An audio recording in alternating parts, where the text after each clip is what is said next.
Sobat TGC, tahukah Anda, penyakit menular terjadi akibat adanya interaksi antara agent host dan lingkungan yang dalam prosesnya melibatkan 6 faktor. Salah satunya adalah cara penularan dari agent ke host yang baru. Cara penularan dapat dibagi menjadi 5, yaitu secara kontak, baik langsung dan tidak langsung, droplet, airborne, vector-borne, dan vehicle-borne. Penularan penyakit secara langsung melalui droplet terjadi pada kasus yang mengandung mikroba dengan ukuran lebih dari 5 mikron atau droplet besar. Sumber penularan ini dapat tersebar ketika batuk, bersin, muntah, bahkan berbicara. Penyakit yang dapat ditularkan melalui droplet diantaranya common cold, respiratory syncytial virus atau RSV, influenza, dan COVID-19. Sobat TGC, cara penularan penyakit secara langsung yang selanjutnya adalah melalui kontak. Penularan ini dapat terjadi melalui kontak langsung. Contohnya, kontak permukaan kulit yang terluka dan melalui kontak tidak langsung.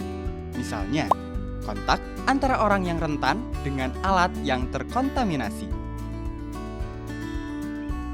Penyakit yang dapat ditularkan melalui kontak langsung dan tidak langsung diantaranya penularan langsung dari orang ke orang melalui kontak seksual seperti sifilis dan chlamydia trachomatis.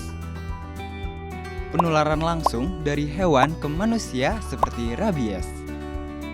Penularan rabies dapat disebabkan oleh masuknya virus rabies ke dalam tubuh manusia melalui air liur dan gigitan hewan yang dapat membawa dan menularkan virus rabies ke manusia. Contohnya seperti anjing. Penularan langsung dari tumbuhan ke manusia seperti penyakit jamur. Penularan tidak langsung melalui alat terkontaminasi seperti trichuris dan ancylostomyasis. Penularan penyakit dapat pula terjadi secara tidak langsung.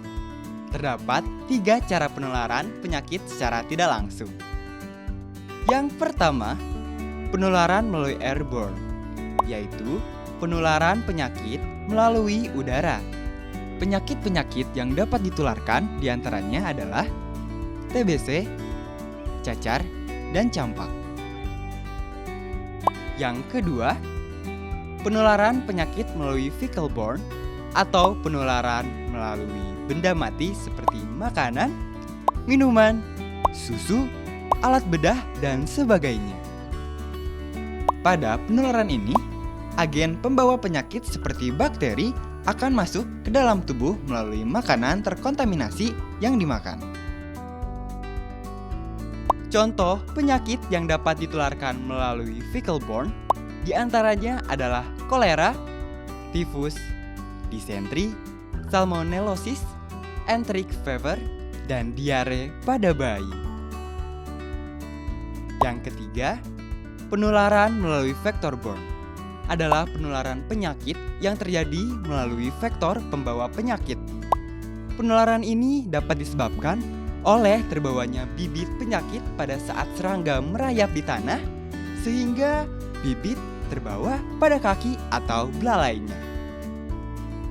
Penyakit yang ditularkan secara vector-borne dapat dibedakan melalui vektor pembawanya. Di antaranya, mosquito-borne disease yaitu malaria, DBD, dan yellow fever.